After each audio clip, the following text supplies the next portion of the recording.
محمد بن قاسم کو لقب عماد الدین کے نام سے جانا جاتا تھا۔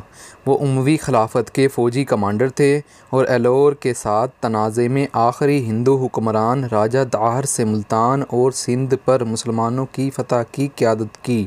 وہ پہلا مسلمان تھا جس نے کامیابی سے ہندو علاقوں پر قبضہ کیا اور ابتدائی مسلم حکومت کا آغاز کیا۔ اس مضمون میں محمد بن قاسم کی تاریخ سمیت ان کے بارے میں تمام معلومات موجود ہیں۔ عالم اسلام ایک عظیم جرنیل اور فتوحات سے محروم ہو گیا۔ آج 1300 سال بعد بھی لوگ انہیں سندھ کے نجات دہندہ اور محسن کے طور پر یاد کرتے ہیں۔ قاسم کی تاریخ پیدائش محمد بن قاسم اسلام کا ایک عظیم جرنیل تھا۔ محمد بن قاسم کو نہ صرف اسلامی تاریخ بلکہ دنیا کی تاریخ کے عظیم ترین جرنیلوں میں شمار کیا جاتا ہے۔ تاریخ محمد بن قاسم کو نہ صرف اسلامی تاریخ بلکہ دنیا کی تاریخ کے عظیم ترین جرنیلوں میں شمار کیا جاتا ہے۔ اتنی کم عمر میں اتنا بڑا کام شاید ہی کسی نے کیا ہو۔ اس کی فتوحات نے اسلامی سرحدوں کو مزید وسعت دی۔ ملتان کی فتح کے بعد وہ ہندوستان کو فتح کرنے کا منصوبہ بنا رہا تھا جب اسے واپس جانے کا حکم دیا گیا۔ واپسی پر انہیں قید کیا گیا اور بعد میں جیل میں ہی شہید کر دیا گیا۔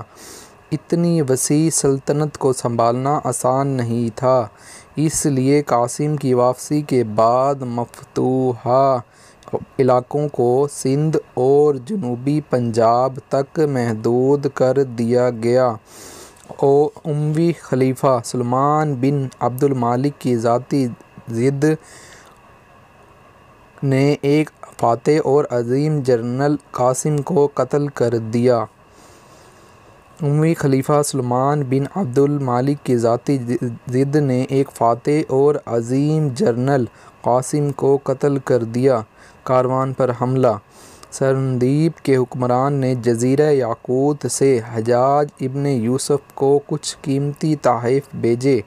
قافلے میں شامل کچھ مسلم خواتین بیت اللہ کی زیارت کے لیے کشتیوں میں سوار ہوئیں۔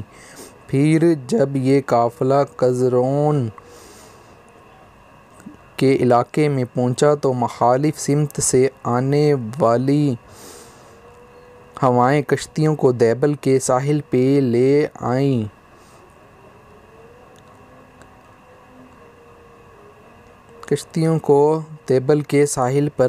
آئیں، جہاں نیکا مارا گینگ نے 8 جہازوں پر دھاوا بول دیا، املاک لوٹیں اور مسلمان خواتین کو گرفتار کر کے قیدی بنا لیا گیا۔ سرندیپ کے لوگوں نے انہیں سمجھایا کہ یہ تحائف بادشاہ کے لیے ہیں، اس لیے آپ کو فوراً سامان واپس کر دینا چاہیے۔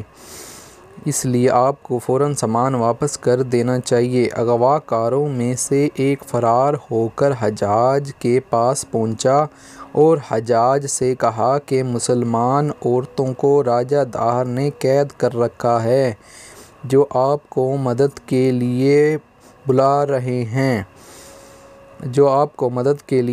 رہے ہیں۔ قاسم کے برہمنوں اور مندروں کے ساتھ برتاؤ کو دیکھ کر کئی ہندو مسلمان ہو گئے۔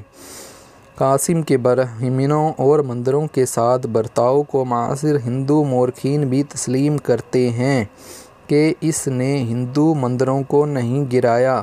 راجہ داہر کے قتل کے بعد جب ہندوستان کے لوگ مسلمان ہوئے تو اس نے اگلے دن ہی اعلان کر دیا کہ جو کوئی اسلام قبول کرنا چاہے یا اپنے آبائی مذہب یعنی ہندو یا اور مذہبوں پر قائم رہنا چاہے، ہماری طرف سے کوئی جارحیت نہیں ہوگی۔